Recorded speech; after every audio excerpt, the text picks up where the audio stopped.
Where's Gustav? I don't know where Gustav is. All right, Nick, you ready to lead this one through? Ask your mom. Where's Gustav? Where is the ghost? Where's the goose? Nick, you forgot to put your dildo out in the background like the BBC chick. The best I can offer you is a Switch Lite that has not been charged in 4 months.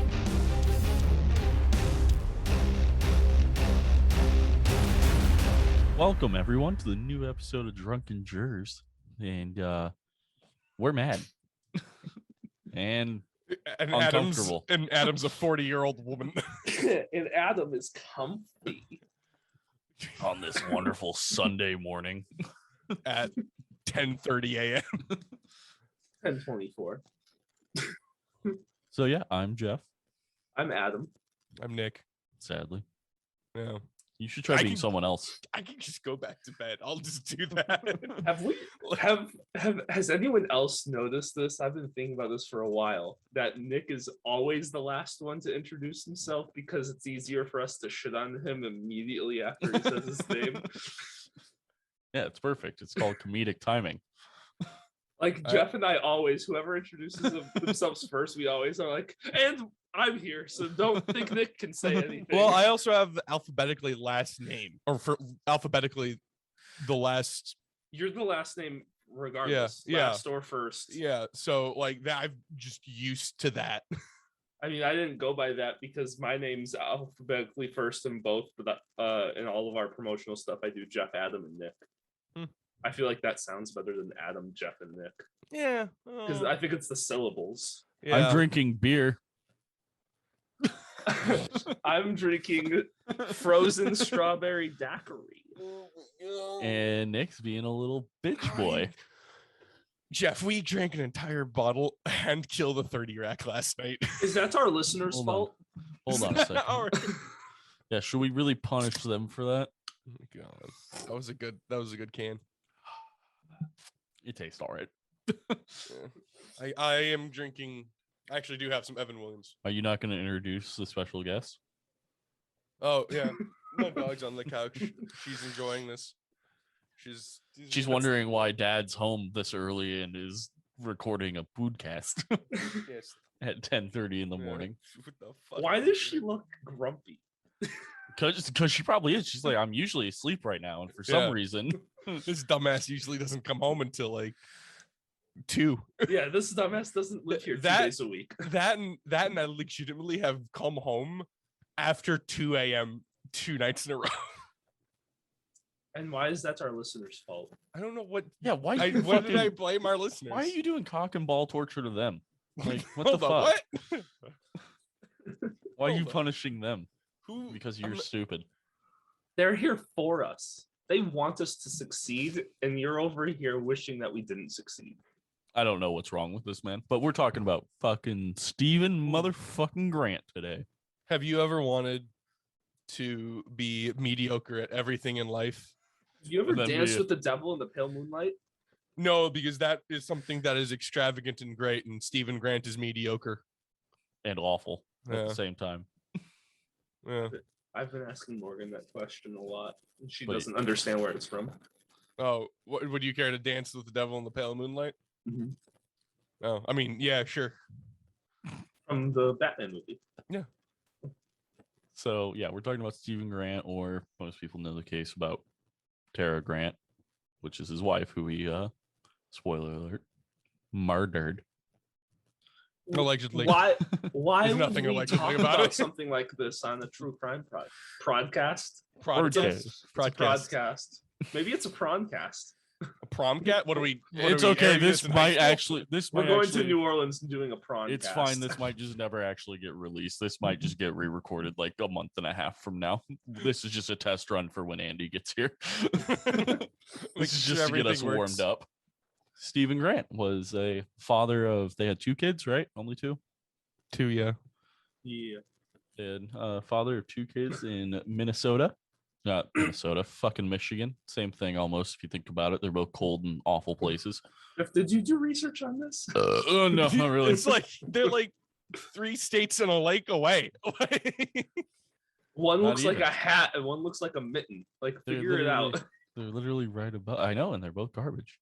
Minnesota, not Minnesota. Jesus fuck, we'll get there. Michigan. They're from Michigan. They lived in Michigan. This happened in Michigan, which is literally like 20 minutes above me. God damn it! Was in Michigan. We are professionals. Now, the reason Minnesota sucks. I'm waiting. Oh, it's Minnesota. They don't know how to drive. They taught limit, it's Minnesota. The speed limit says 75. So I go I think 12. The other day I had the hot take that Minnesota is not a part of the United States because it's just Canada Light. It's Canada adjacent. It's Canada Light. Yeah. It's just Canada. Oh, I thought you said Canada and a light. No, like, Canada Light. Weird flex, but what the fuck is this recording? Professionals, people. We'll get there. We're getting there. We'll start getting it right. We'll eventually get on a roll with it, right? And we'll just we hope. We hope. Do any of us have anything on their early lives, like when they met? I know they met at Michigan State University. Yeah, so Tara, she was from UP, and so Upper Peninsula of Michigan. I live there. It's awful. Yeah, well, I heard it sucks because like there's no jobs, and like it's one of the. No, there's plenty of jobs, but if you're not blue collar, then there's no jobs. Okay. Like I know UP because isn't it closed to like non-locals for like 6 months out of the year? No. Oh. My job when I lived up there was testing next year's snowblowers. Didn't you test my snowblower? Yeah. The one I have. Yeah, I tested it the year before it came out, and what you do is they have a big field, and you blow the snow on one side of the field, and then you blow the snow back onto the other side of the field, and you just do that until the snow blowers burn out and die, and then they go get fixed, and they try to see how many repairs and how often the same thing needs to be repaired. That's literally what we were doing, just burning out snow blowers. Adam helped me move a snowblower over winter, and he's like, he like named off the year, the price, and the model. I look at him like, what the fuck? Well, that's the only snowblower I ever used while I was working there. I worked there for one winter season, so it was the same like 3 models, and there was 4 of us working there, so we each got our own model. Anyway, Tara, she was an overachiever. Very much. Yeah. Pretty straightforward, good girl. Like she, and it's not like one of the she wanted to escape her hometown. One of the reasons this is very upsetting to me.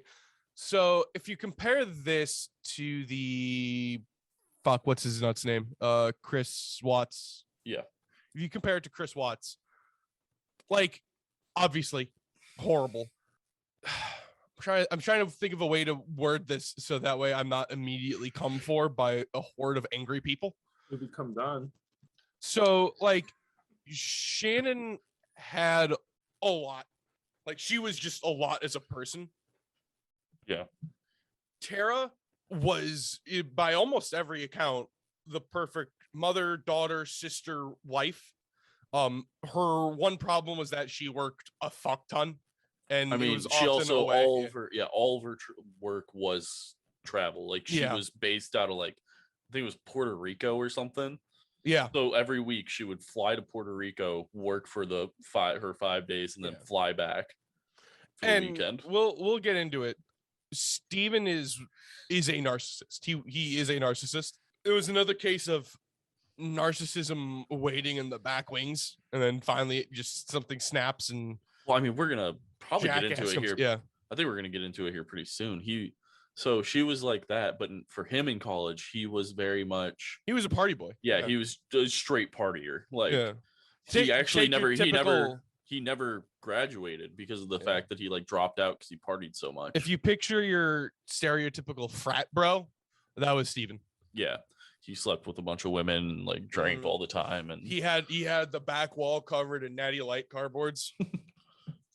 that part we don't actually know, but yeah, we could probably assume it. Yeah. He had a For the Boys flag on his front lawn. But they met at a party. Yeah. And originally they like dated kind of like on and off, and how they actually got together was Tara went home because I think it was her grandma. Yeah, Someone passed away. A grandparent died, and he like went and drove 2 hours to like Just be with comfort her her or while some she's shit. dating someone else. He went to like just forgot about come that. with. He just showed up without telling her, and then she like not too long after that broke up with her boyfriend. They got together, and that's basically Shockingly. yeah. That's basically how their relationship started. It's wild how this fucking like to me like this guy just showed up. Just I don't know why he's like a party guy. He like sleeps with a bunch of women, and then all of a sudden, where in his head did it click? Like I'm gonna drive the multiple hours just to go be with her.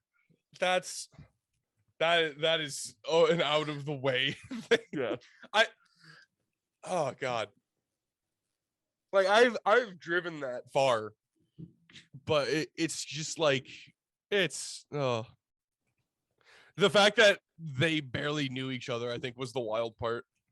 Well, Steven ends up just working for his dad's Machine company. yeah, like machine shop basically. And he likes to tell people it's like this huge company. And it's yeah, like he tells them that they make like very specific parts for like really big name like companies when in fact they make like ball bearings or something.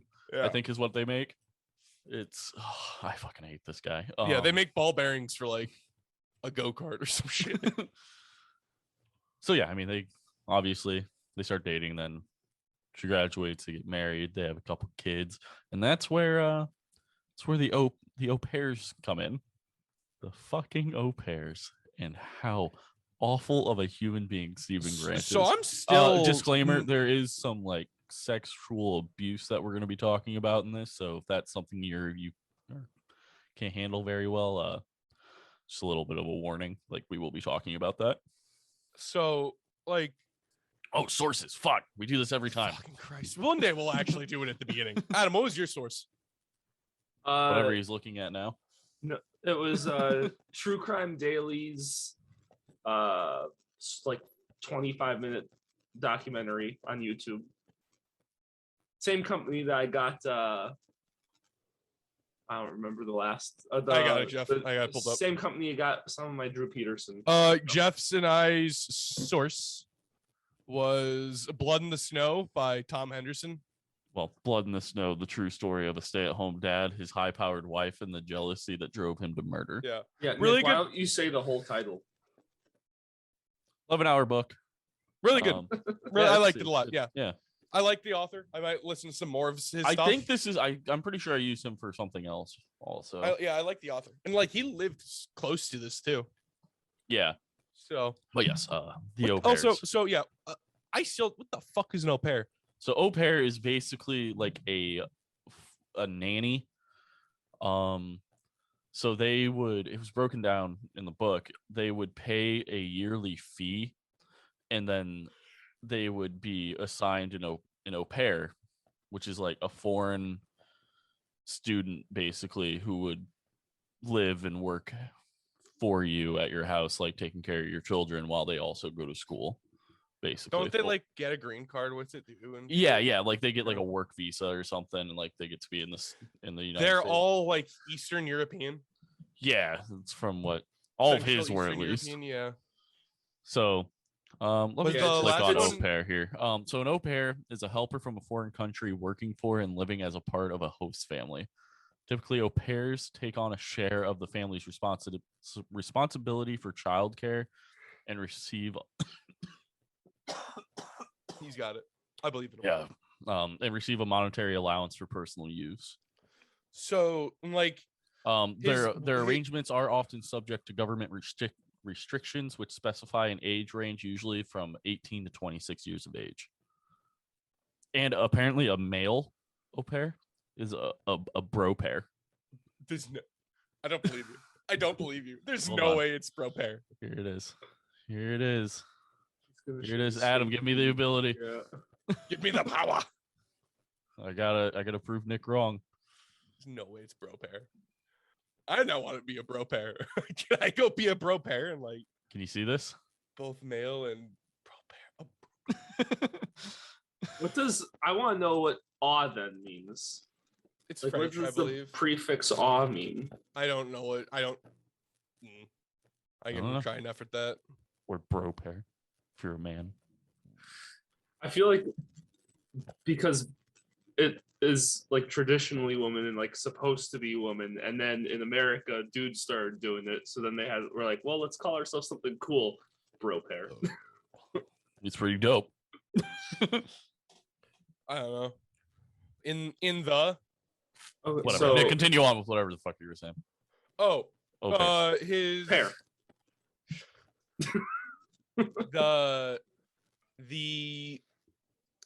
His last au pair. At least that's how they say it in the book. It Yeah, could still be wrong, but his that's how I last always au heard pair was German. I think he had a couple Czechs. I think there was an Austrian in there too. I think there might have been one from Spain. Maybe. But maybe the last one when all this goes down was German. Yeah. I want to say Bavarian. I'm not certain. I believe so. Yeah, I think I was actually just looking at. Give me I one think second. she was Bavarian. Maybe she's from Moravia. What? Yeah, no, it just says That's D&D. from Germany. I'm making a funny Nick. But yeah, I mean, so they would pay this because of Tara working out of like out of state most of the time, but then out. I guess we could talk about what Tara does. So Tara, isn't it a construction company? She worked for Washington Group International.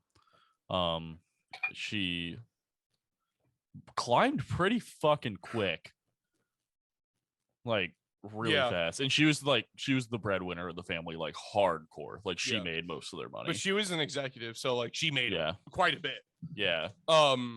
Did they were driving Beamers and fucking very nice Land Rovers. Yeah, I think she drove like a Range Rover or something. Yeah. I think. I mean, fucking Steven drove a fucking Jeep. Yeah. But like at her funeral, all of the executives went to her funeral. Like they didn't just send someone or flowers or shit. And again, this is a huge company, so. Yeah, now they're owned by someone else. I don't know who it is, but yeah, they basically, I think it's like an construction engineering company or something like that. And yeah, she was stationed out of Puerto Rico for some fucking reason. So she would travel there literally every week for work. So they got no pair because Steven also works. So they got no pair to take care of the kids. Yeah, I mean, quote unquote works, but thing is everyone said that Steven was like a really good father, which I mean, he basically is the stay-at-home dad, kind of like when he comes home from work, he is dealing with the kids because she's not coming home every day after work. She only comes home on the weekends. Yeah, and apparently it was becoming a problem. I mean, yeah. Tara being away. as it probably should in a healthy relationship. If you're never home, that should become a problem. Yeah. So, but if there's one like bad thing to say about Tara, it'd be like she's a workaholic, or she was a workaholic. She was so set on climbing the ladder. Yeah, and she was good at it. Like she was that's very the good. thing is like she was just genuinely good at it. Yeah, she was. All right, this story sucks. Yeah. Basically, this little diatribe that Jeff and I are going on is to express how much Tara was a good person and Stephen Grant's shitty. Yeah. So it got to the point where he's like calling her every night, being like, "You need to like talk to." I mean, from what it sounded like there for a while, I mean, she was like talking to her kids every day. Yeah. I mean, they're kids. They're fairly young too. And so isn't one of them like 18 now? This happened in like 07, so yeah, I think that seems about right. All right, I'll let you get it, and then at some point I want to talk about the sheriff because I love this guy. Oh yeah, no, we're gonna go on a wonderfully long rant about how amazing. The police were great. Like we get mad at the cops a lot on this podcast because a lot of times I have a whole thing for them. Oh god, the cops were great during all of this. So I love the sheriff. I think that's a pretty good enough background of like, I don't know, nothing too exciting happened in their lives. Like they didn't move around or anything. They just ended up they live just outside of Detroit. They had good families. Like both of them were from good families. They lived right outside of Detroit, I believe, and like a really nice area. They lived in Macomb County, Michigan. So on the night, so weeks before all this happens, Steven starts making slight little advances to the au pair. The au pair at the time, her name is Verena. That sounds right. Verena Durkins Pickles. I don't know. We'll just call her Verena. So cute, very, very attractive German girl. And she'll work, she'll take care of the kids during the day, and then at night she'll do her homework or she'll go out on the weekends and stuff. Very good girl.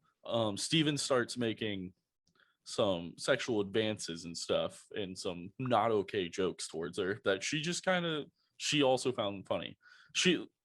At the end of this, she was also like, it was mutual, like the feelings between them.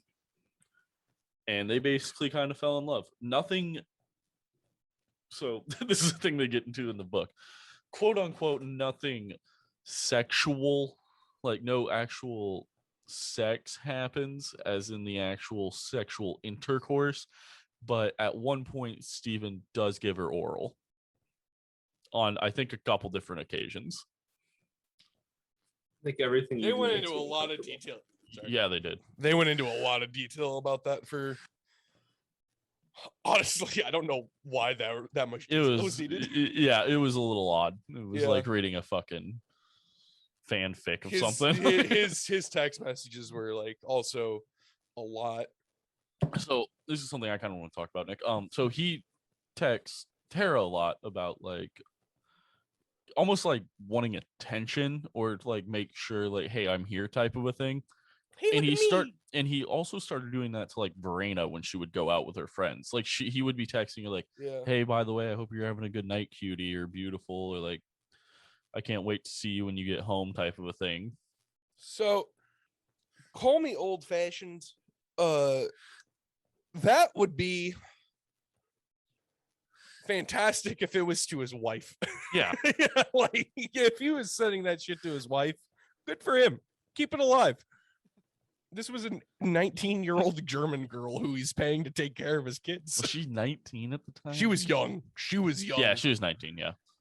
But yeah, she would go to sleep and he would just like kind of stand in her doorway and watch her while she sleeps, or he'd come in and like lay in the bed with her and they talk. And he's gross. It's so creepy when you think foreign teenager living in house with American family. Like she has nowhere else to fucking go. Yeah. Like, it's not like she could just get up and leave. If she was like, she wasn't, she kind of did. Like, it was like I'm saying, like their feelings were mutual. But if they weren't, it's not like she can really just go somewhere. This is where she lives in America. Yeah, that's fair. But yeah, like she was great with the kids. Kids fucking loved her to death. She was one of the better au pairs they had, from what it sounded like. Like she was very, very good at it. And she even says that like Steven is was a really good father. Like he was a very caring father. Which, I mean, you got to get back to Chris Watts. I mean, Chris Watts was a very caring husband until that one time. When he wasn't. So yeah, like basically for weeks coming up to the whole murder, this whole thing's kind of going on. And he's cringy. Like that. Yeah, that's just it. Like, to use a today term, he's just cringe. I mean, I guess we can talk about it now. She's not the first au pair that this is the first au pair that had like mutual feelings that like things happened with.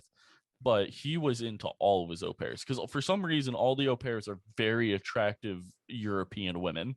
That's this is why when they were talking about it when we first started listening, like when I first started listening to the book, it seemed pretty fucking creepy. I was like, this seems a lot like some legalized human trafficking if you're talking. So like and fucking this jackass would take pictures of them and then show them to like other dads at his kids like Soccer sports games, games. Yeah. Or just events and stuff. Yeah. Yeah. But there was one not too long before who was only there for like 3 months and she left because of like the sexual advances and like creepiness of Steven. Like, imagine just trying to go to sleep and all of a sudden this dude's just standing in your doorway, just like watching you. God. Like, oh, beautiful. I hope you sleep well. See I love you in the morning. Random men stand in my doorway. Yeah, but you're like, you're wanting that shit. You're all about it. You're all like, that's like you see men standing in your doorway and you open up the covers to invite them in. Like, I was prepared. Fuck me like one of your French girls.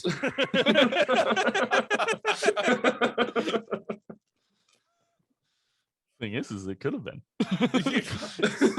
Yeah, it's the fun part. So their bedroom was right next to where the au pairs would sleep, and their walk-in closet shared a wall with them.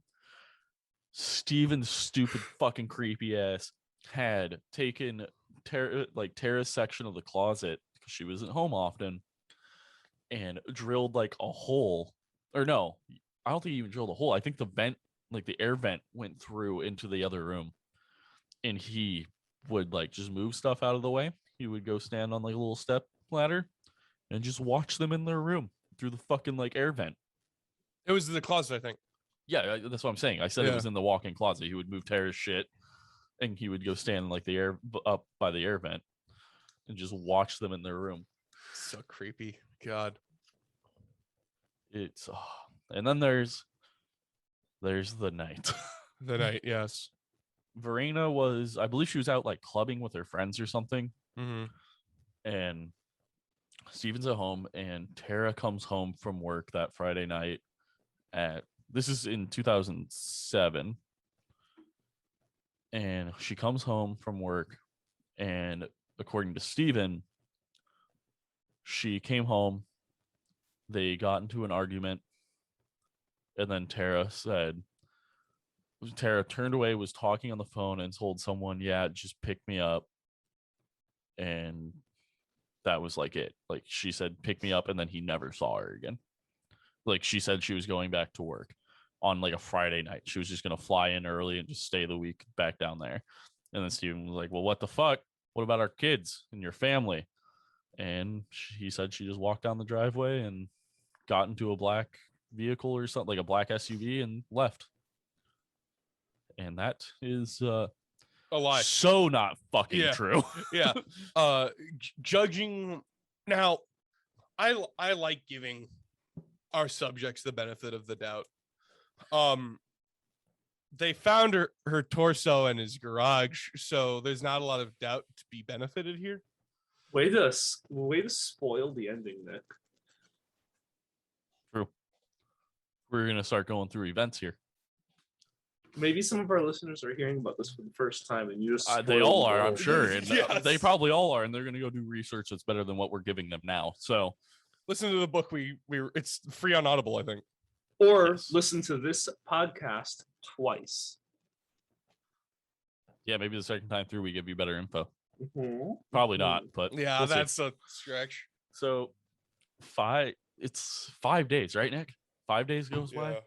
5 days go by, and he decides now's the time to report her missing to the police. And this is where all of the fun begins, because no one, the second he walks through that fucking door to that police precinct, no one fucking trusts him. No one believes his ass, and rightfully so. Like, during the interviews, they send in one of the officers to like bro up with him, like, hey bro, yeah, my wife sucks too.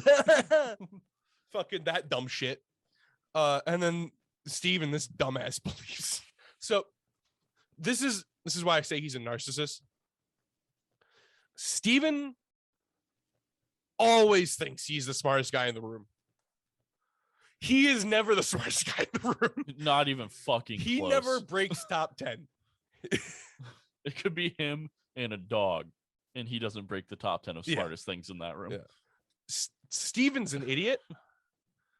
as we'll learn from his attempt at running away and also attempted suicide. Oh my god, this He's story. a So the fucking thing moron. is like we give you this yeah, information. like This story gets pretty fucking stupidly wild for no reason. It really does. It's just Everything he so does, much. when you look at it, everything he does is just pure fucking stupidity and makes no sense. So, so he goes into the police station, and they're all like in their break room having like donuts and shit. There's like some big, like not big event, but like they're having. He walked in breakfast. and he goes, "I can't find my wife." Yeah, literally, that's what he says. And one of the guys is about to walk in the break room, and he goes, "All right, I guess I'll take this one." He sits down, and the second Steven starts talking to him, he is questioning everything. Because Steven tells him the story that I just told you of Tara came home and then decided, "Hey, I'm just gonna leave." And he starts like poking at him about like some of the details. He's like, "Why would she just leave her kids?" He's like, "I don't know. I don't." He's like, "Why would you wait 5 days?" He's like, "I don't know. I thought she went back to work," which I get, I guess.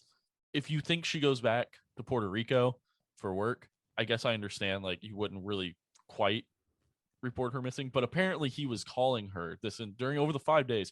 He leaves a lot of voicemails, and he does, I wouldn't say a good job, but he tries very hard to make it seem like make it seem like she's missing, even though he Jeff, obviously knows she's dead because he fucking killed her. How dare you? He was doing his absolute best to not be the idiot he is. If you can find some of those voicemails, they are so idiotic.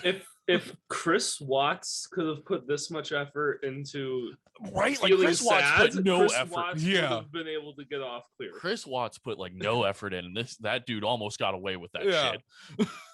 Like, and like they're very comparable cases. So like that's a really good point, because like you said, Chris Watts did no effort. He just dumped bodies. He just boop, dead bodies. And then you have Stephen Grant, who's like plotting, who's fucking throwing out red herrings. We'll get into it, but he moves the body twice. Couple times. Yeah, like twice. Like Steve Grant did everything right except have the correct personality. Yeah. If he was personable, he gets out. Like, but he was at least trying to have the personality. If Chris Watts put this much effort in and tried to have a personality, but also let's be in all like Chris Watts also got confessed within like 2 days after. Yeah, he didn't go to them until 5 days later, and then as we'll get into, he didn't have time to try to fix anything. They were on his ass the second he left when he leaves the police station. When I'm done talking about this police interview of him reporting her missing, he never gets out of the sight of the police. They immediately stake his house. They're like, nope, go put someone on his street. Like, that guy's not going fucking anywhere. This dumbass. So he's like telling them, and while he's doing the giving the info to the cop, he's like, "Why do you have that giant scratch on your face?" And on the right side of his nose, he has like a big ass long cut. And he says it was something about the machine shop, which I guess would add up. I mean, it's possible he got hit in the face with something, but as we'll find, as we know, that's not at all what it is. That was a defense mark from Tara trying to, survive. And so this cop just doesn't believe him. And then another cop comes over and just stands there and listens while Steven's giving these details. And he's just like, what the fuck are you why did you wait 5 days? What is going on? But apparently he called one of her bosses in Puerto Rico. I think his name was Louis or something, or Lewis. And wasn't it the guy that he thought she was cheating on him with? Yeah, that's a thing that he also brings up in this interview. Is he's like, I think she might be cheating on. And no one as soon as he said that, everyone's like, yeah, that ain't cheap. Well, because he kind of hops around trying to give different explanations of why she might be gone. Yeah. Well, also, in the thing I watched, they made it seem like he thought she was cheating on him before he killed her. Like, that was part of the reason why he killed her, was because he thought she was cheating on him. Yeah, which, I mean, I guess if you're gone 5 days a week, every week for years, I think I would start to maybe question if you had a secret lover Even wherever if you were go doing every that week. for a few months, I would start to question it. Like that's a lot. I'm not saying it's nothing on that other person. That's just who I am as a person. Like I would probably start being like, might be a thing. Yeah. So yeah, they're like, he's telling them, and they. So he said that apparently her boss said, "Oh, don't call the police yet. Like, don't report her missing yet. We're gonna try to figure something. Like, let's wait until tomorrow to see if she shows up or not." So apparently he kept putting it off because apparently someone from her company said, no, don't report her yet because there's a possibility she shows up, which I think is dumb as shit. Like, didn't they like talk to yeah, the person, and then they're like, we never talked to him. yeah. It's Well, 2007. Like, there's telephones. But yeah, and then so he files the missing persons report and he leaves. And immediately is followed all the way home by a cop. Yeah. God, I think he gets pulled over on his way back home. Yeah, they pull him over because of like a suspended license, and they search his car. Yeah, and then that's when he, after a couple days, he gets his lawyer that I respect, but I don't like, and that's his lawyer. He's very, very well known in that area. He's good. Like, and he's like, I try not to judge defense attorneys too much because like someone has to do the job. It's a shitty job. Yeah. And like you have to deal with a lot of scummy people. I feel like this defense attorney is probably the least scummy out of all the ones we've had. Like he's still scummy, but like, so that's why I said like I respect him. I respect it. I just don't like it because I said, like defense attorneys always seem kind of like you're defending usually guilty people of some pretty horrible stuff. But I think everything he did is respectable, and I think he did it the right way, like the entire time. So everyone outside of Steven in this entire story, I have mad respect for because everyone handled it very well. So go ahead and can we talk about the sheriff? Yeah. I love the sheriff. What was his name? Because I want to give a shout out to this dude. Is it Hackley? Yeah, Hackley. Or no, was that the detective? No, that was Cause or something. Hackley. Hackle. Yeah, Sheriff Hackle. Steve Mark Hackle. Oh my God. So I love this man. So they give some background on him. Yeah, they give his dad was the police chief. His dad was the sheriff, but his dad was corrupt as shit. And then he gets elected, and everyone thinks of him as like, oh, this is Hackle's kid. He's gonna be just as bad. And then he revamps the entire sheriff's department. Completely turns it around. He's at every meeting. He's going to school, like PTA meetings. He personally answers the telephone, like if he's there. If every sheriff in the country was like this guy, and every police chief is like this guy, so we've talked about this. Like our degrees are in law enforcement. If I ever became a sheriff, this is the guy I want to be. Yeah, this is the guy I want. This is what they are teaching you to become. Yeah, and he implements a bunch of new stuff. Like they did community policing. Like it's not. It also is. Like just within the station itself, like there's always someone by the phone. Mm-hmm. So you will be like you're supposed to answer by like the second ring. And if no one is by the phone, it's Hackle's voice. Like he did the voicemail. Yeah, it is awesome. This is the guy I want to be. He's very good. So I'm actually going to do something that I think I'm going to start doing.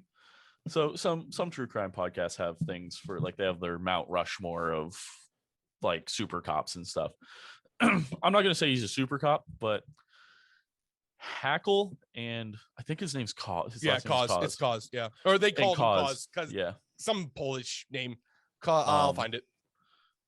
I'm going to give them an award from our show, which is called the You Love to See It. These are the cops that we want. You love to see them. These are the people you want out in your fucking community running that shit. Because they do this about as flawlessly as you can. Yeah, like Jeff said, these are the guys that we were taught to try to be, and out of like in today's day and age, you see so many shitty cops. You hear everything, you see everything. And it's like, wow, that sucks. These guys should give you hope. These are the guys that most people try to be. Most of them are like these guys. Yeah. But yeah, so they start staking out his house, and I mean, nothing like, he doesn't really do anything too questionable, I guess. They start to find out about the voicemails that he leaves her. And these are wild. He's like calling her, being like, Tara, you need your kids. Yeah, it's like, your kids, like, you need to come home. Like, I don't care. You can hate me. You don't need to talk to me. Whatever. We can The kids deal with that later. You got to come talk to your kids. They're wondering where you're at. And the amount of being a narcissist you have to be able to leave those types of voicemails talking about, oh, your kids, when you are the one that killed her, being like, you need to, your kids are worried about you, and you're every day you are dealing with your kids, and you know that you're the one that took her fucking life. How? How? I can't, I don't know. I don't get it. With our degrees and stuff, like, trying to understand these people is kind of what our whole thing is. But God, fuck, they just piss me off. Like, I don't get it. During this time, Verena goes back to Germany. She's like, fuck this shit, I'm out. Flies back home. Yeah. She's like, I'm not gonna be a part of this, because what Steven told her was Tara came, like, the same thing. Tara came home, they got into a big fight, and she just stormed out and left. And that's Verena believed it. But as we'll find out about the timeline, Verena thought what Steven told her was Verena was home like 15 to 30 minutes before Verena came back, whereas the actual timeline, he had like an hour and a half to dispose of a body. Wasn't he also naked in her bed? Yeah. Oh my God, yeah. Oh, I forgot. He was naked this whole time. Honestly, walked into the police station. He was naked. This entire time, he killed her naked. They fought naked. He told her Karina naked. Like, he was naked 80% of this entire case. I mean, honestly, if you think about it, he was probably never less than half chub this entire time. Same. Yeah. I mean, yeah. I mean, I'm always almost full torqued. Let's go. So rip it. So later that day, Cause, and I can't remember her name, but his like, because he was a sergeant detective, right? Yeah, he was a sergeant. So he was like a sergeant detective, and then his boss went with him, and they went to go talk to Grant, and they show up, and immediately Cause is like, yeah, no, he has something to do with this. Like, he's like, she's missing. Like, they don't know she's dead, and they don't want to think that, but they're immediately like, oh, she's not like just left missing. They're like, he has something to do with why she's missing. So yet again, they stake him out. Like, they just always have cops. They have people at the end of the street, and he knows they're there. Like, they're not in the thing is like, half the time they're not. The only thing I have that's odd to me is the fact that they weren't like in unmarked cars. They're like staking out his house in marked police cars. And I'm just, it's like, yeah, we probably could have done better than that. But apparently they did it to like instill fear in him, to like make him slip up. It's like, hey, by the way, like, we are here. Like, we are watching you. That's always fun. Hey, Gaddy, why are there 3 squad cars and a SWAT vehicle outside? For reasons. But yeah, when Cause goes to talk to him, he immediately lawyers up, and that's when Grimm comes into this. And Grimm comes at the sheriff's department like a fucking bat out of hell. He's like, you cannot fucking talk to him. These stakeouts are like unconstitutional. You can't just like stake him out. Like, we don't even know what happened to her. She might not even like be missing, really. And it's like, all right, I get where you're, yet again, like, you're a defense attorney. I don't like you because of that. But all right, you're not wrong. So some time goes by, and then finally they're doing like grid searches, and they go out because he lives right across the like road from, is it a state park, Nick? Might not be a state, but it's like a large, it's like a large park. It was a huge park. Yeah. It was a couple, It was like 50 square miles or something. It was big. So they start searching it. They get a bunch of volunteers and stuff. They are specifically looking for body parts, and they're searching and they don't find anything through the first couple of searches. Well, this whole time, Hackle had set it up to where this case is constantly on the radio, or like they're just telling people like, hey, be on the lookout if you're like in a park or whatever, like be on the lookout for bags of weird, like if you see bags of anything or articles of clothing, like immediately call the police. And there's this lady that lived down the road from Steven who walked out and she found a bag. She grabbed the bag and picked it up, and she like opened it up and reached her hand in for some stupid yet again. So a little bit of info from Nick and I here to maybe save you down the line at some point. If you ever come across something that is just odd, don't ever fucking touch it. Like if you just get a weird vibe from it, there's nothing in this world that cops will do to you if you call just because like you think something might have something to do with a crime. I feel like they can't arrest you for it. I feel like, especially like in this situation, like where you know that like well like the cops are aware that they are like there's weird shit happening. They would much rather you just call them and have it be something fucking stupid than you not call them. And maybe it's like a weird leaf pile. Like you're just like, oh, that's a weird leaf pile. Worst case scenario, if you walk up to it, is there's a body under that leaf pile. The best case, like another worst case if you call the cops is you didn't go up to it, you call the cops, they show up and they kick it over and it's just a bunch of leaves. Like they're like, okay, no, and they'll just leave. It's like there's nothing else they can do. They're not going to arrest you for doing it though, because then you are breaking the law. and like if I remember correctly, there was a deputy like nearby. They had someone there. And that guy got there. Yeah, guy. Well, I think he was just down the road from Steven. Yeah, because I think that what prompts Steven to start going back and looking for body parts, which we'll get to here in a second, is because she lived like down the road from Steven. She called the police, and the fucking Mark car at the end of the street watching his house just went down the street, and she brought.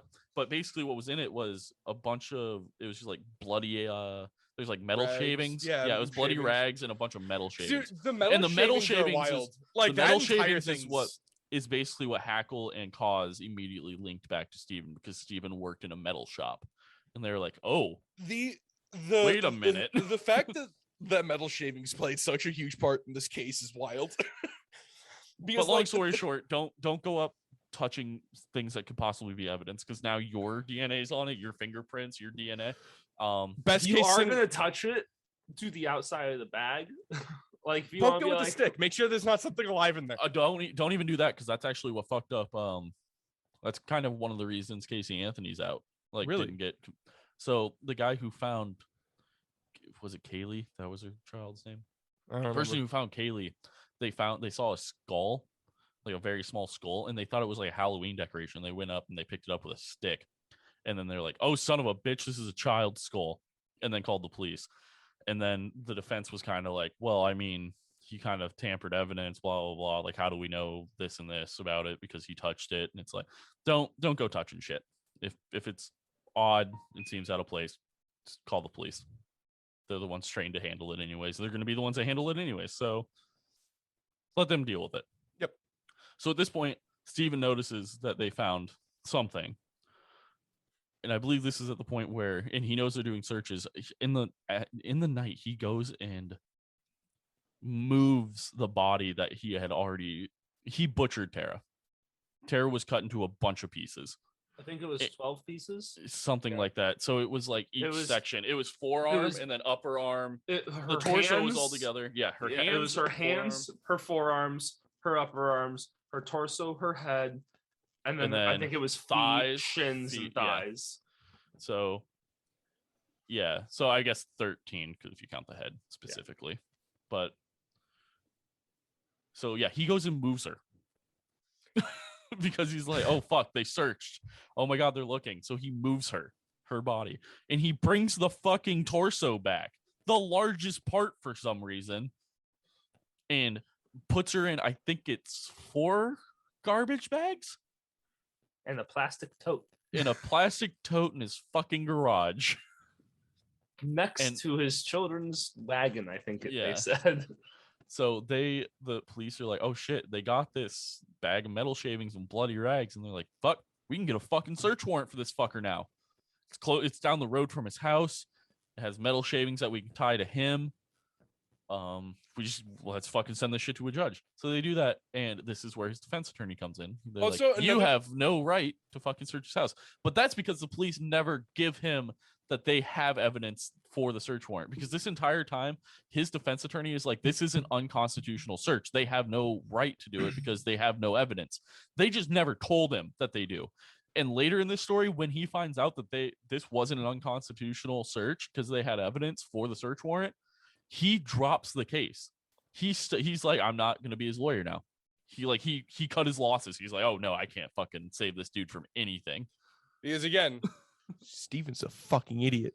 So basically what he took her, he killed her, took her dead body to his dad's metal shop, chopped her up into a bunch of pieces, and then put her in containers and held her. Didn't he hold her in their office building?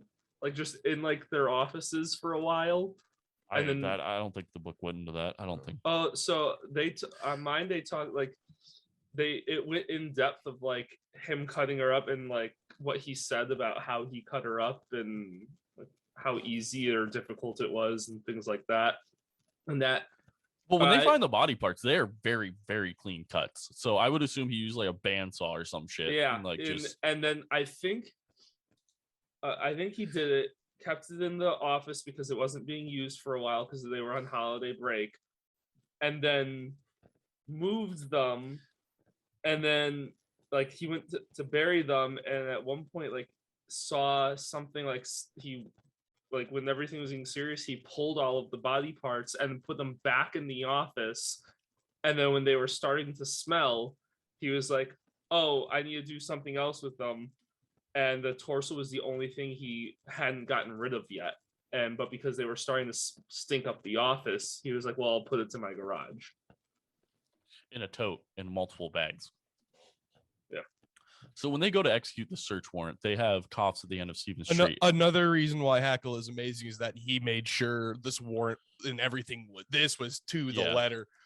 Like, he made sure no one touched shit, no one made a move, no one did anything until the warrant was at this guy's house. Yeah, so they specifically waited for Steven to come home to execute the search warrant. And Steven comes down the street, one of the cops pulls him over, and they tell him, hey, we have a search warrant, we're going to be searching your house. So Steven lets him in. He's like, okay, whatever, like it's a search warrant. I mean, I'm going to cooperate here. Probably the only like smart thing he did this entire time. So he lets him in, and they're searching through the house. They're searching ceiling tiles.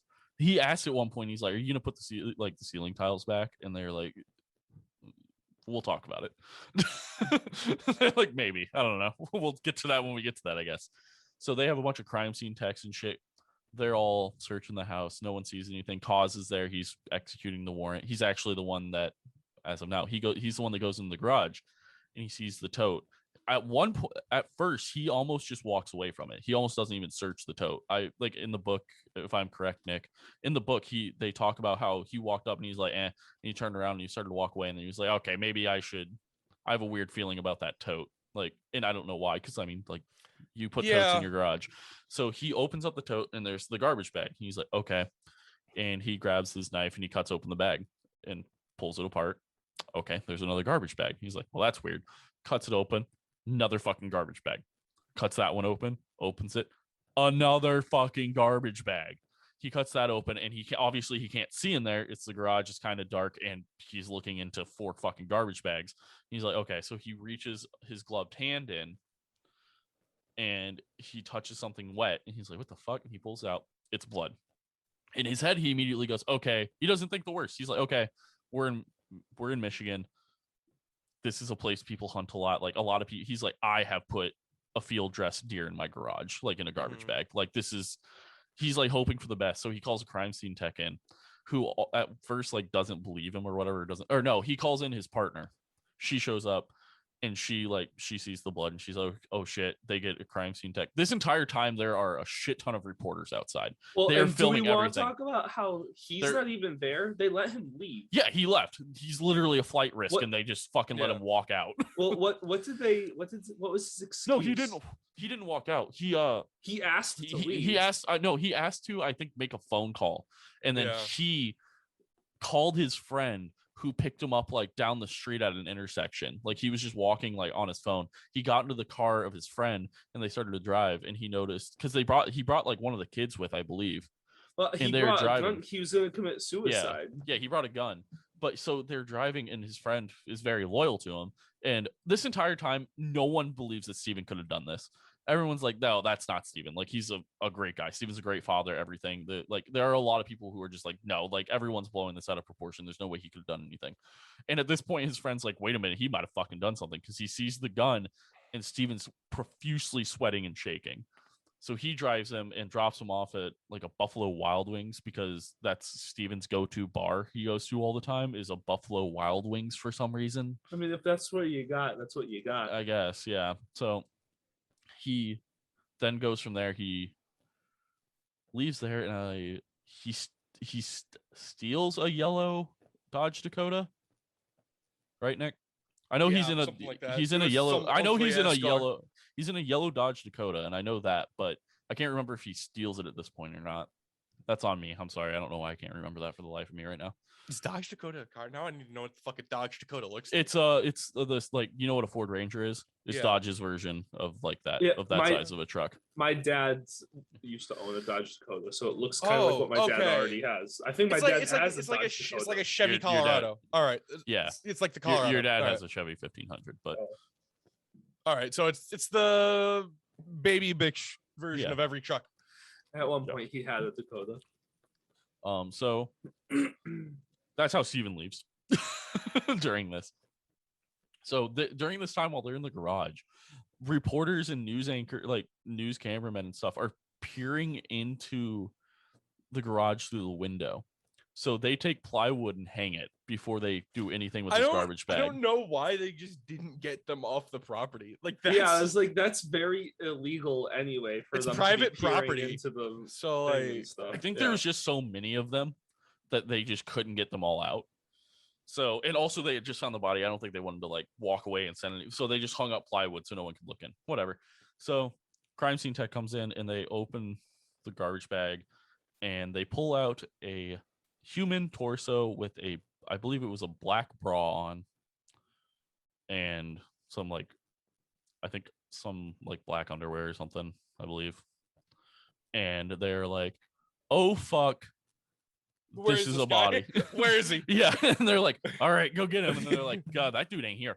We let him walk. I'm gonna be real with you, boss. I think I fucked up.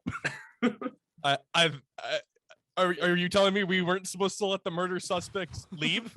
And there was like no identifying marks so they could tell it was Tara. They just assumed, like, they were immediately like, because it's not if you it's not Tara, we have a whole nother issue now. If this isn't Tara. I feel like in that exact moment, determining whether or not the human torso in his garage is Tara might be taking a back seat to the hey, where the fuck is Stephen Grant question. Like is this Tara? Important question. A lot of people would like to know. I feel like most people were more along the lines of, where's Stephen? Where'd he go? So yeah, they were also really smart about it because they didn't want any breaks in the case for reporters and stuff. They put it all back in the tote and just carried the tote out. Because if reporters just see a body bag, well, no, if they just see someone carrying a tote out of the garage, they're just going to assume, okay, they're taking more evidence. If people see a body bag that is less than half full, it's just flung over the shoulder like a fucking garment bag. It looks like Santa Claus is coming to town. They're just leaving. And welcome to the part of the podcast where we get canceled. We do not condone chopping your wife into bits and pieces. Torsos over your shoulder like a Santa's sack of goodness. Naughty children get the torsos in their stockings. We're out of coal this year. Looks like we gotta start giving them their parents. Hey man, fucking global warming's hitting like a bitch. We gotta figure something else out. We gotta stop using all of these fossil fuels. God, these jokes are real. We went from 0 to 100 real quick. So at this point, as they're carrying it out, Steven's fucking gone. He's in a yellow Dodge Dakota. So one of my favorite things about this case is they found out later that he was in a yellow Dodge Dakota, and Hackle and Cause literally at one point go, why the fuck are there so many yellow trucks in this state? Like literally one of them is like, I didn't realize how not rare that vehicle was gonna be. Why? It's just why. And why are there so many? There's a part in the book where because I think Steven talks about it later too, when like someone ends up talking to him. He also thought that while he was driving down the road. There's so many. He's like, there's a lot of yellow trucks out here. I think I might be okay. Well, it's not like he was trying to get away. He was just trying to get far enough away to kill himself. Yeah, his plan was to go to that in your driveway. His fucking suicide plan was so stupid. Oh my god! So why are you running away to kill yourself? While he's driving, he stops at a party store. He stops at a party store, buys like a fifth of Jack, and he ends up getting Valium, I think, at some point from somewhere. I don't even know how he got or Vicodin. He got Vicodin from someone somehow. I thought his friends that he called to pick him up. That's a drug dealer.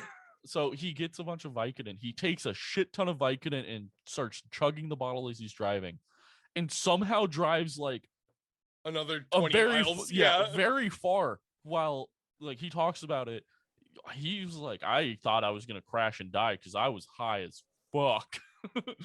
And so he's driving. He's trying to get to a cabin that him and Tara go to, I think on like a yearly basis or something. So he's trying to get there because he wants to kill himself. That's his end goal. He's like, I'm just gonna kill myself. If these pills and the alcohol doesn't do it, my gun will. And there is a heavy, strong fucking blizzard going on this entire time. They're all like, hey, why is it snowing sideways? Like in the book, they talk about it. They're like, hey, it was so bad we had to drive at like 10 miles an hour to fucking try to even follow him. Which like they don't know where he goes, but they're just like driving around. They're like, we couldn't go over like 10 miles an hour because it's literally snowing sideways right now. Is that a Dodge? Is that a Dodge? The yellow Dodge Dakota? I don't know. All I see is a blanket of white. Come on, no, it's a school bus. So they're driving. They're looking for him. He ends up calling Verena when he ends up parking. Well, the route he took is wild. He ends up going the wrong way at one point. He's going, I think, east instead of west, or the opposite way around. He's trying to go one direction. He's going the opposite. He ends up on a fucking oil field, and then he ends up on like military property. And he's like, oh wait, hold on. I don't know how that happens. He's like, gotta turn around. He goes back, and by the time he's going through the oil field, people have shown up for work. I don't know what the fuck they're doing, drilling oil in Michigan in the middle of a blizzard. But congrats to those guys on working through that shit. So he asked them. I didn't even know there were oil fields in Michigan. I mean, I didn't either, but so he asked them for directions. Like, oh yeah, go down here, take a left, and then a right, and you'll just be going. And so he goes, and he gets to a point where he's like, I'll just walk there. And it's like a couple miles through the woods to get to the cabin, and he still doesn't even know where he's going. He's still high as shit. He just got more alcohol. He tries to type out a message to his kids and says, fuck it, because he's too high and drunk to be able to understand what he's typing. So he's like, fuck that. He calls Verena, and he's basically saying, oh, hey, I love you, goodbye, I'm sorry, blah, blah, blah, that type of shit. And that's it. So it's also like 3 a.m. in Germany. Yeah. And Verena ends up talking to Hackle at this point. Right. And Hackle's just about to leave because they find out the general area, the general area of where Grant is, or Steven is, because another deputy spotted the Dodge Dakota from a different county. So he's about to leave, and he ends up getting a call from Verena, and they talk. And he basically just keeps questioning her. He's like, hey, I need you to tell me, were you guys intimate? Like, were you sexual, whatever? and she just kept denying it. And then finally he just kept peppering her with like the same question over and over. And I give him great credit. He was very good at how he worded the questions and how he made her feel, because she eventually starts telling him stuff. And then near the end, she tells him, he told me it was an accident. And he goes, what was an accident? She's like, he said that they were arguing and Tara started to walk away and she tripped and fell. And he was like, so Tara fell and like hit her head. And she's like, that's all he told me, was it was an accident. He's like, where in the house was this accident? Because they're like, if it's quote unquote an accident, we have a general area of where she died. We can look for blood. And she ends up, he's like, is it in the kitchen? She's like, I believe so. So he calls crime scene techs and they go to check for that. And this is where the dumbest fucking police chase in all of fucking history happens. Steven starts walking without shoes. This includes OJ, by the way. Like, OJ's in this listing as well. Yeah, I think Andy's ready. So yeah. So he goes walking through the woods to find this cabin, and it is miles away from where he's at, in the middle of a blizzard in Michigan, without shoes, and I don't think he has a coat, if I am correct. And he's just walking through high as I can't stress. He had a gun on him this entire time. Yeah. And he's contemplating killing himself the entire time for some reason, but won't kill himself there. He has to be at the cabin. So fucking stupid. And I cannot stress how fucking high this dude was. He took one Vicodin is enough to get you pretty fucking loopy. This dude took a fuck ton of Vicodin with a fifth. I think it was a fifth. It might have been like a flash size, but with alcohol, which automatically makes it even fucking worse. So this dude's just walking through a blizzard in the middle of the fucking woods. No shoes, nothing. He's just like, I gotta find a cabin with his loaded gun. And he ends up passing out. Well, the cops, they have to now search the woods because they're like, oh, fuck. They find out he's going to a cabin. They have deputies of that county and the Park Service go through the cabins and warn everyone to look for this guy and check to see if he's in any of them. He hasn't made it there yet. No one's seen him. And then finally someone says, yeah, I think I saw someone that matches that description, but it was a while ago. And they get the fucking Coast Guard. So the Coast Guard brings in a fucking helicopter. So the Coast Guard's there. They have a helicopter, and then the police department has I think they got the FBI to bring in a helicopter or something. And they're searching through the woods. But it's so heavily, like the blizzard is so bad that they would have to fly they described it. It was like they would fly for 10 seconds and drive off for 30 and come back. And they would have to keep doing that because that was the only way they could get visibility and like clear it in sections. And finally, one of them notices something on the ground. They thought it was just like a rock or something, but they end up hovering over it for a second. They're like, oh shit, this is the guy. So deputies come in and grab him and hook him up to the back of onto a stretcher, and they start pulling him. And they end up getting him to the beach that they have the Coast Guard at. The Coast Guard hooks him up and they take him to a hospital because this dude has severe fucking hypothermia. Like this dude is on death's door right now. And he gets the best doctors possible, which I'm mad about because fuck this guy. His feet, like the fucking cast on his feet looks so stupid. He thought he was like in and out of it. He said when he got there, he was like, they were like doing stuff to his feet, and he's like, oh fuck, I'm gonna lose my feet. And he knocked out, and he woke back up, and he still had his feet. And they're like, we saved literally every part of your body. Like you'll be fine. And then they're like, you'll be fine. And he's like, oh thank God. And then here comes the deputy. He's like, physically you're gonna be fine. You are never going to see the light of day again. Imagine if this was a state that the death penalty was in, where they're like, we're gonna save your life and then kill you. Yeah. So during this time that they send people to go find him, and they find him, and because Cause and his partner have to go question him. During the time that he's on the run, they're searching the park again. While they're searching the park, they end up they bring out dogs and stuff, and the police are going. and they let the dogs out, and the dog alerts at like a stump, and they go over and they find a hand.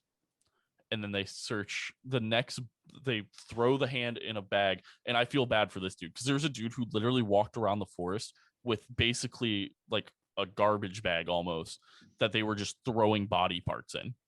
And this the man second was truly Santa carrying Santa's sack of goodness. So the second body part they find is Tara's head. And he talked about how awful it was, because every time he opened it up to put the next body part in, Tara's head was there, like looking at him, and he's like, that scarred the fuck out of me. I would have turned it around, like try turning it, like just all right. It's like a bad fucking movie. I mean, if I am correct, yeah, like I don't want staring at me every time I open it up, so just if I am correct, they found all the body parts. They ended up finding all of her body parts, I think and it was like, they were big enough pieces. Yeah. Still. And well, there were some that were like, they found like an arm bone, but they didn't find the whole, because like coyotes and stuff did end up getting to her in certain times. So some of them were like gnawed on stuff, but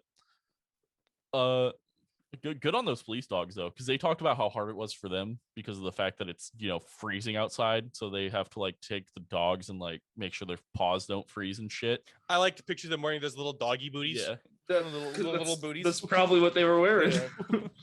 And like they have a like little a sweater badge. vest. They have like a badge on their collar. Yeah.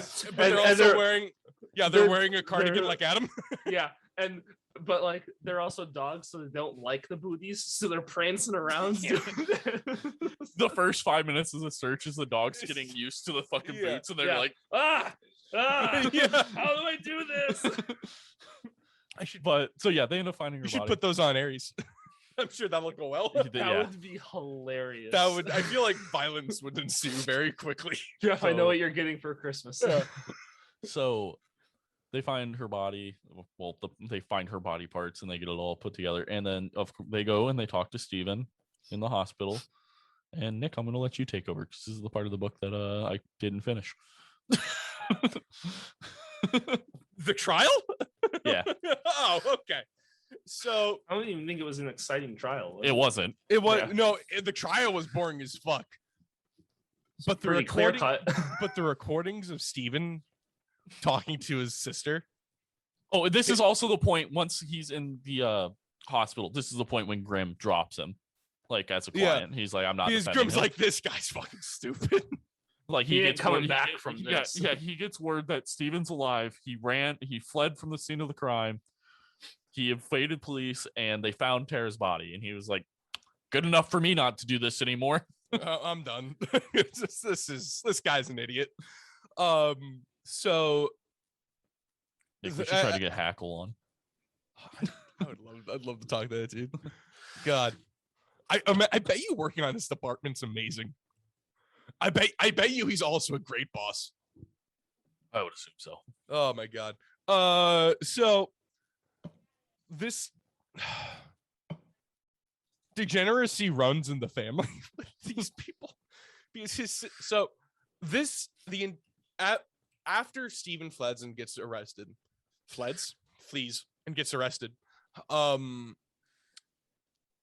his sister gets custody of the kids.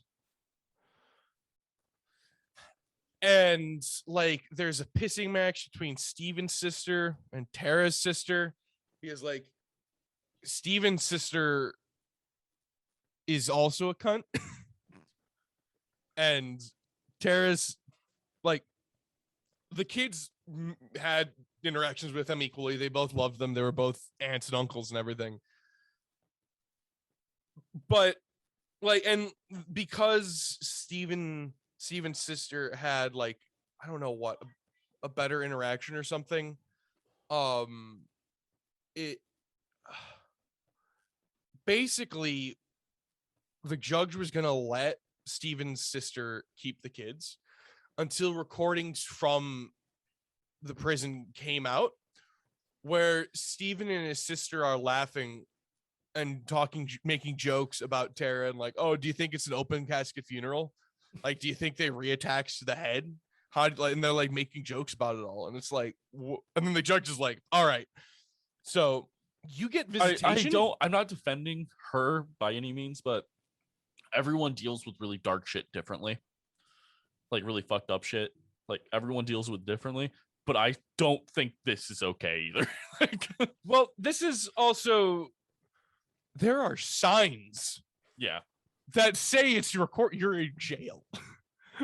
What you're when stupid. You step foot, like there are signs outside of the jail before you walk through the gates that say you are on recorded premises. Like, and if you are going to a prison and you think you're not going to be recorded, you're an idiot. You probably should be in the jail for just complete dumbassery. Yeah. Like it's So yeah, Steven's sister is an idiot, and oh god. So, but the kids are now living with Tara's sister. And here, I don't know if you got to this part, Jeff. It came out a couple weeks before the trial. I can't remember her name, but Steven's or their daughter, who is the oldest. I think she was 4. I think they were like very similar to Chris Watts, where they were like 4 and 3 or something like Yeah. that. I'll see if I can figure it out. But it turned out she saw the murder. She woke up to the fight. She got up to go check and see what was happening, and she watched her. And also, Steven didn't do. He choked her out. He choked out Tara, or strangled her. He didn't do a blood choke. He did an air choke. Air chokes take about 10 minutes to kill someone.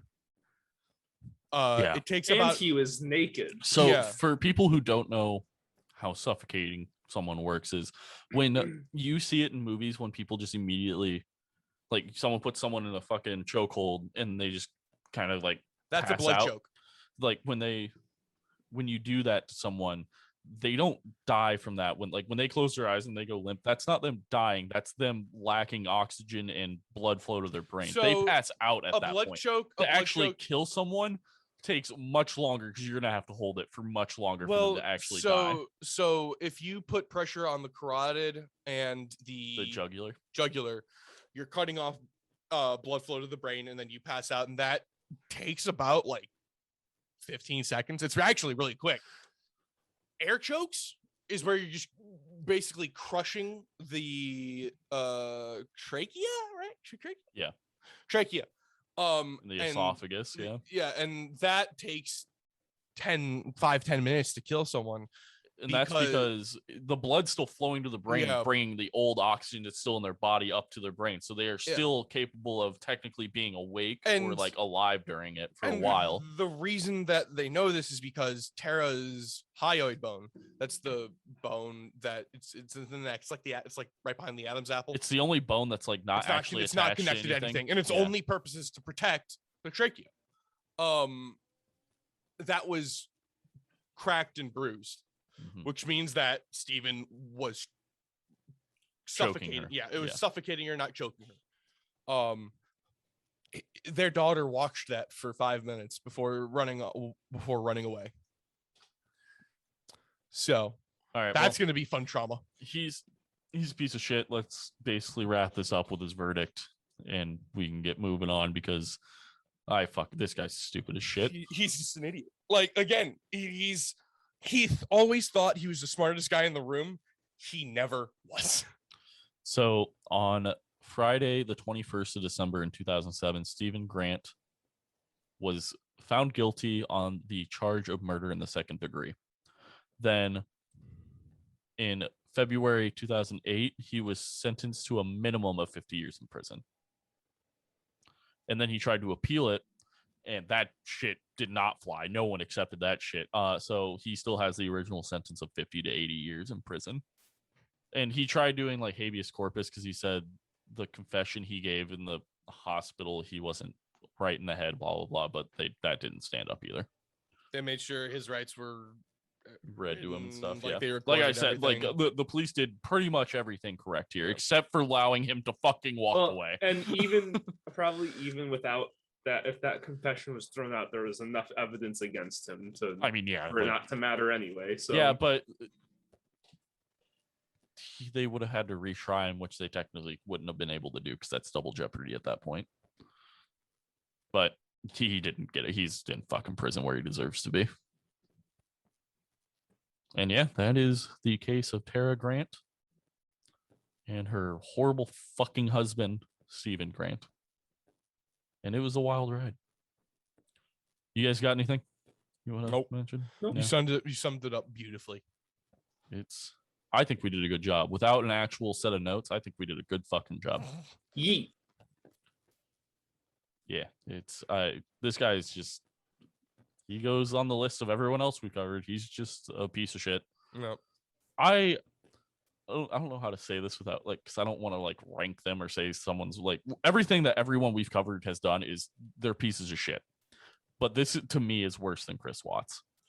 And I don't know why, because Chris Watts killed his kids also, but just it's worse to me from how stupid Steven was about the whole thing. The murder was more gruesome. Yeah. Like at least like with Chris Watts, it was very but the much disposing of the bodies for Chris Watts for his daughters is pretty gruesome and horrifying if you really think about it. He fit them in a small hole. Yeah, but he didn't chop them up into 14 pieces. At least we didn't have to go through autopsies this time. That shit was gruesome. Yeah. She in pieces.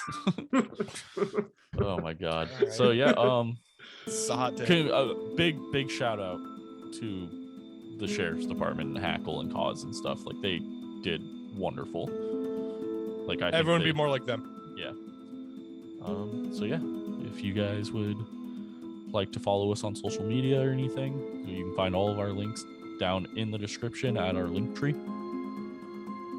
And I mean, that's basically the end of that because everything's in there. So I have nothing else to fucking tell you. Isn't it real nice not to have to go on for like I was minutes? like, what do I say next? And I was like, no, because everything I would say is in the link tree, and I just said go click on the link tree, so I don't have to fucking say shit now. Tell them to become a patron. Oh yeah, you can, the first link in the link tree is to our Podbean, where you can up in the upper right hand corner of that page click on become a patron, and you do that, you can select a tier of $1, $3, $5, all the way up to, is it 15 or 10? I think it's all the way up to 25. Well, you can select a tier of different amount of money. At the $3 tier, you get unedited videos of the podcast recording. So the shit we don't cut out, you can listen to, because these are always longer than the actual shit that you get on the actual one that we put out to everyone.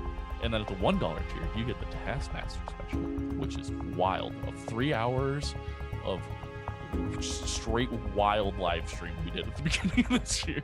And yeah, I mean, there's some other stuff in there, but you can kind of look at that yourself when you get there. But those are some examples. Nick, tell them the stuff. Do the thing. We are not as professional as the Macomb County Sheriff's Department in Michigan. Not Minnesota. No. Fuck Minnesota. Fuck Minnesota. Do you think there's a Macomb County, Minnesota? Probably. Anyway, professionalism is not found here. Ever. Goodbye. Adam, I'm stealing your bit. Fuck you. I'm telling them. Never. There's not. Okay.